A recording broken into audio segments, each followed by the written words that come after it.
Salut à tous, c'est Théo et bienvenue sur la chaîne Investissons-nous. Aujourd'hui on se retrouve sur une vidéo vraiment différente de d'habitude car j'ai décidé de vous tourner cette vidéo un peu à l'arrache, je peux le dire. En fait j'étais simplement en train de sélectionner le NFT Brozo que je souhaitais acheter car comme je vous l'ai dit, je souhaite me diversifier sur d'autres blockchains. Pour le moment j'ai des NFT uniquement sur la blockchain MultiverX et j'avoue que j'aimerais que ça change parce que c'est toujours mieux d'avoir pas tous les œufs dans le même panier, comme on dit souvent, hein, c'est une règle importante dans l'investissement, et c'est quelque chose que je ne faisais pas. Je le faisais bien sûr pour les crypto-monnaies, tout mon bag n'est pas sur EGLD, mais pour ce qui est des NFT, ce n'était pas le cas. Donc j'ai décidé de me rapprocher un peu de plusieurs projets, et bien sûr vous avez sans doute entendu parler du projet Brozo. Actuellement il fait énormément de bruit, et même beaucoup de bruit sur MultiverX. On a beaucoup d'acteurs MultiverX qui en parlent, et d'ailleurs j'ai pu passer dans un live avec Dempsey la semaine dernière, pour en parler d'ailleurs, et ça m'a donné vraiment envie d'en acheter un pour rejoindre un peu cette aventure, et c'est toujours plus facile de s'intéresser à une autre blockchain quand on possède déjà un NFT dessus. Après bien sûr c'est quand même des NFT qui sont assez coûteux, hein. Sur MultiverX on est souvent aux alentours de 40-50 € le NFT, là on est quand même sur le double. Le floor price est aux alentours de 90, pas UGLD, hein, pas 90 UGLD, hein, 90 $. Donc voilà, donc j'étais en train de sélectionner mon Brozo que je souhaite acheter, et c'est vrai que c'est assez complexe, il y a pas mal de petites choses à prendre en compte, et donc je me suis dit pourquoi pas vous faire une vidéo pour que vous puissiez vous aussi comprendre comment on sélectionne un NFT. Bien sûr ça marche là pour Brozo, mais ça marche également pour beaucoup, voire toutes les collections de NFT. On va parler un peu des traits, des autres choses à prendre en compte. Je vais également vous présenter deux marketplaces qui sont présentes sur la blockchain Polygon, et on va voir tout ça ensemble. Pour commencer vraiment à la base, vous inquiétez pas, pour ceux qui connaissent déjà tout ça, il y aura des chapitres dans la vidéo, donc n'hésitez pas à sauter les chapitres, et sinon je vais essayer d'aller très vite là-dessus pour que vous puissiez quand même avoir un aperçu rapide, mais sans perdre trop de temps sur ces choses qui sont assez simples pour certaines personnes. Donc tout d'abord, pour détenir des crypto-monnaies sur la blockchain Matic, il vous faudra un wallet style MetaMask, moi c'est celui que j'utilise.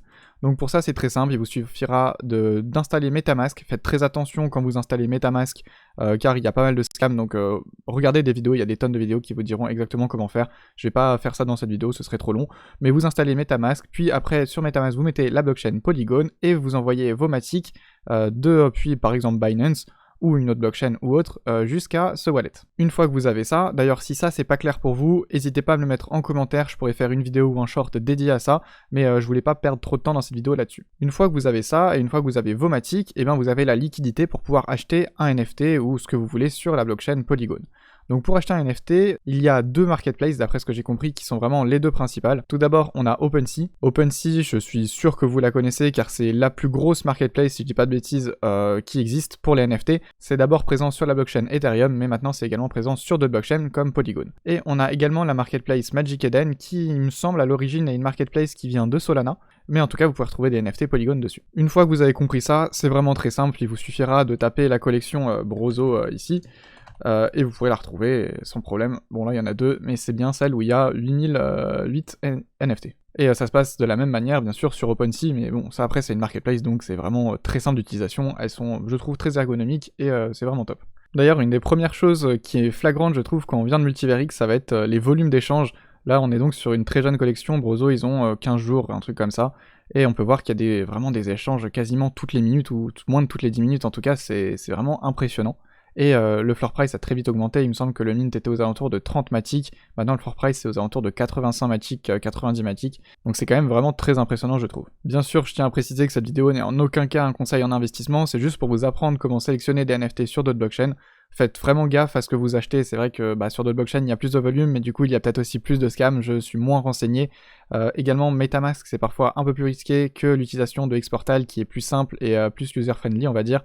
Donc pensez vraiment à vous renseigner avant, pensez à me demander, à mettre des messages dans le Discord et autres, les gens vous aideront et ce sera avec un grand plaisir qu'on le fera. Donc maintenant qu'on a fait la présentation un peu de comment se retrouver sur ces marketplaces, comment avoir ces tokens Matic, et qu'on a fait quelques disclaimers parce que c'est vraiment important, je vais pouvoir vous parler un peu des différentes stratégies qu'on va pouvoir adopter pour aller chercher nos NFT Brozo, donc récupérer ceux qui nous plaisent le plus, acheter des NFT qui vont peut-être prendre plus en valeur, même si bien sûr on reste toujours sur de la spéculation. Tout d'abord, je vous mets ici un accès à un document qui va recenser en fait tous les traits des différentes raretés de la collection Brozo.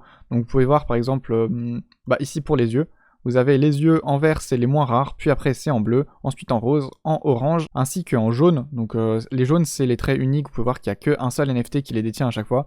Donc c'est pas du tout des traits qu'on va aller chercher avec un petit bag, moi en tout cas c'est des traits que je ne pourrais jamais me permettre d'acheter. Donc nous ce qui va nous intéresser ça va être d'essayer d'aller trouver des traits qui sont orange, donc des traits qui sont considérés comme ultra rares.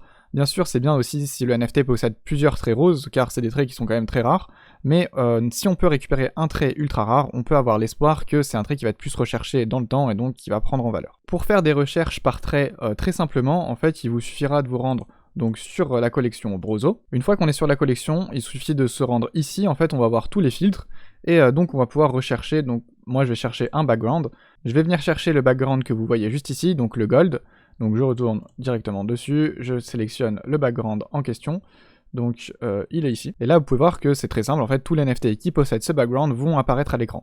Vous pouvez d'ailleurs mettre celui-ci aussi car c'est un deuxième qui est ultra rare comme vous pouvez le voir sur le tableau juste là. Et une fois qu'on a les deux, on peut regarder du coup les backgrounds ultra rares qui sont disponibles. On peut voir que celui-ci par exemple est assez abordable, il est à 99 Matic quand on voit que le floor price est aux alentours de 80. D'ailleurs je peux vous le montrer juste ici. On voit que le floor price est actuellement à 84 Matic environ. Donc c'est un peu plus certes, mais si ça nous permet d'avoir un trait beaucoup plus rare, ça peut valoir le coup. Donc ça, pensez vraiment le faire avec tous les traits. En fait, tous les traits que vous souhaitez aller chercher, on peut par exemple aller chercher les traits de la carrière, donc la carrière, la profession on va dire que le Brozo aura. Donc pour ça c'est très simple, on va toujours sur la colonne des filtres, on va dans l'onglet qui nous intéresse, et ensuite on va chercher les 3 qui nous intéressent, parce que pour une fois il y en a 3, si je dis pas de bêtises, je vais retourner voir mais il me semble que c'est ça. Oui, il y en a bien 3, donc on va aller les chercher. Et voilà, là on peut voir qu'il y a du coup les ultras seulement qui vont s'afficher. Là on va voir que maintenant on est sur 140 Matic, pour moi c'est un peu cher, je souhaiterais en avoir un aux alentours de 100 Matic, donc ça va pas forcément m'intéresser. Et bien sûr, ça vous l'avez compris, vous le faites avec tous les traits qui vous intéressent, donc moi j'ai essayé de le faire uniquement avec les traits orange pour le moment, car ça tourne aux alentours des prix que je peux me permettre de mettre dans ce NFT. Et bien sûr, j'ai espoir qu'en achetant un NFT qui possède un trait ultra rare, il prenne de la valeur dans le temps et je sois rentable au bout d'un moment si je décide de le revendre. Donc ça va être pour la première stratégie.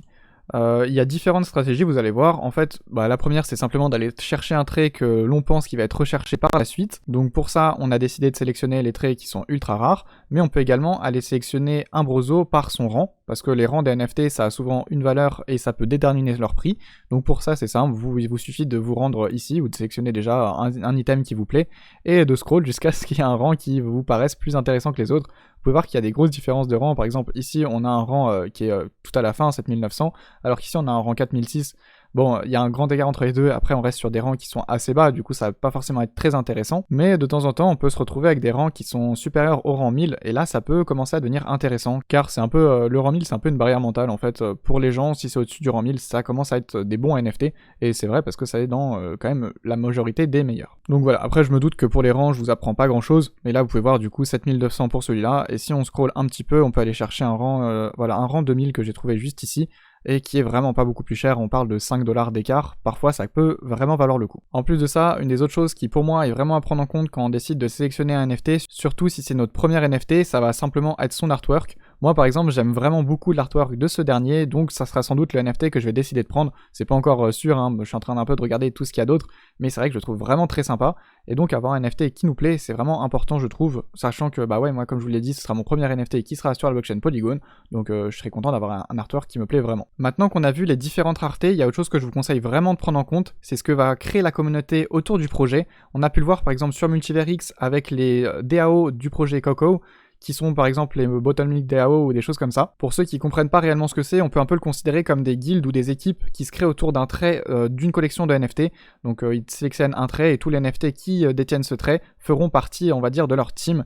Et donc parfois, si la team prend en valeur, enfin monte en grade et autres, eh ben ça peut permettre de faire gagner beaucoup de valeur aux NFT qui détiennent ce trait, car des personnes veulent rejoindre cette équipe et le seul moyen est de détenir un NFT. Donc pour être au courant de ça, il faut vraiment regarder ce que fait la communauté. Vous pouvez simplement aller dans leur Discord, regarder un peu sur Twitter ce qui se fait avec les hashtags et autres. Moi je remercie d'ailleurs Maxou Lapins qui m'a indiqué qu'il y avait ça sur ce projet. Et d'ailleurs pendant que je fais les remerciements, je tiens également à remercier Dempsey qui m'a invité sur son live et du coup j'ai pu vraiment découvrir ce projet, ainsi que Slamdunk qui m'avait donné énormément de conseils pour choisir mon NFT. Et donc comme vous pouvez le voir sur le projet Brozo, on va avoir différentes DAO comme le Yin Yang DAO, donc c'est simplement les NFT qui possèdent les traits Yin et Yang. On a également la même chose pour le Boxer DAO, pour le Halo DAO, également pour le Pim DAO visiblement. On a également le Polygon DAO que je trouve vraiment très sympa, j'aime beaucoup les lunettes Polygon que je trouve vraiment magnifiques sur cette collection. On a également les Brolex et les Love. Au moment où la vidéo sortira, il y aura peut-être de nouvelles DAO qui vont se mettre en place, donc je vous invite vraiment à les checker un peu par vous-même sur Twitter, mais je vous en ai déjà présenté quelques-unes, et on va voir simplement comment on choisit ces traits, mais vous allez voir que c'est exactement de la même manière que tout à l'heure. Il vous suffit donc de vous rendre sur une marketplace, puis après, est-ce que j'ai déjà des filtres en cours? Non, c'est bon. On va aller chercher donc le Yin et Yang, vu qu'on a vu que c'était une DAO. Il me semble que c'était... Non, c'était pas un background, c'était plutôt dans le trait... Voilà, donc je les ai retrouvés, excusez-moi, c'était dans le trait Shell, et il vous suffit de descendre juste ici, vous avez Yang et Ying, il vous suffit donc de les cocher, vous allez voir tous les NFT qui détiennent ce trait. On peut voir qu'il y a celui-ci qui est très intéressant, car bah déjà il a un prix que je trouve relativement abordable, son rang est pas mal du tout, il est rang 1600, et comme vous pouvez le voir, il a plusieurs DAO. Je vous ai parlé de la Halo DAO juste avant, donc il a simplement une auréole, et également il a le symbole Yin Yang, donc il fait partie de au moins 2 DAO.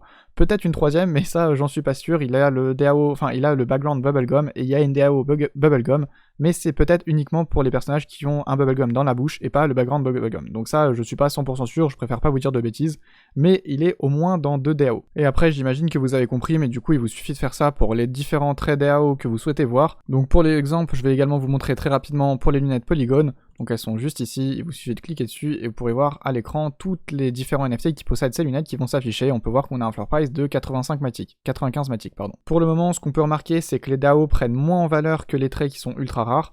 Mais peut-être que ça va changer dans le temps, je sais que pour certaines collections, les DAO sont vraiment très importantes et permettent d'atteindre des prix qui sont vraiment très élevés, mais après on peut pas savoir comment ça va se passer pour les brosos, donc je vous invite vraiment à faire vos recherches et à vraiment savoir ce que vous souhaitez avoir, si vous souhaitez plutôt miser sur une DAO, sur un trait ultra rare, sur un rang, ou juste posséder un NFT que vous trouvez vraiment très sympa. En tout cas, ce qu'on peut dire, c'est que pour le moment, je pense pas qu'il y ait vraiment de mauvaises réponses, on peut juste attendre de voir comment le marché va évoluer et comment cette collection va se développer. D'ailleurs, je tiens à rappeler que c'est une collection qui est vraiment très jeune, on est sur 3 semaines je pense au moment où sortira cette vidéo, donc pensez vraiment à faire attention à vous, peut-être que oui, vous arrivez au bon moment, même si le prix a déjà fait un x3, donc on n'est pas du tout au tout début non plus, mais pensez vraiment à faire attention si vous souhaitez investir de l'argent dedans. En tout cas, j'espère vraiment que cette vidéo vous a plu, j'espère qu'elle n'a pas été trop longue, car j'ai pas vraiment préparé cette vidéo, donc j'ai tendance à parler beaucoup quand je fais pas de texte. N'hésitez pas à poser toutes vos questions en commentaire ou même directement dans notre Discord. Pensez également à nous dire si une vidéo de présentation du projet en sa globalité vous intéresse, soit ce sera un short, soit une vidéo longue, en fonction des différentes informations qu'il y a à mettre, mais en tout cas, si ça vous intéresse, ce sera fait. Merci à tous d'avoir écouté, pensez à vous abonner, à liker, à partager, à la prochaine, ciao.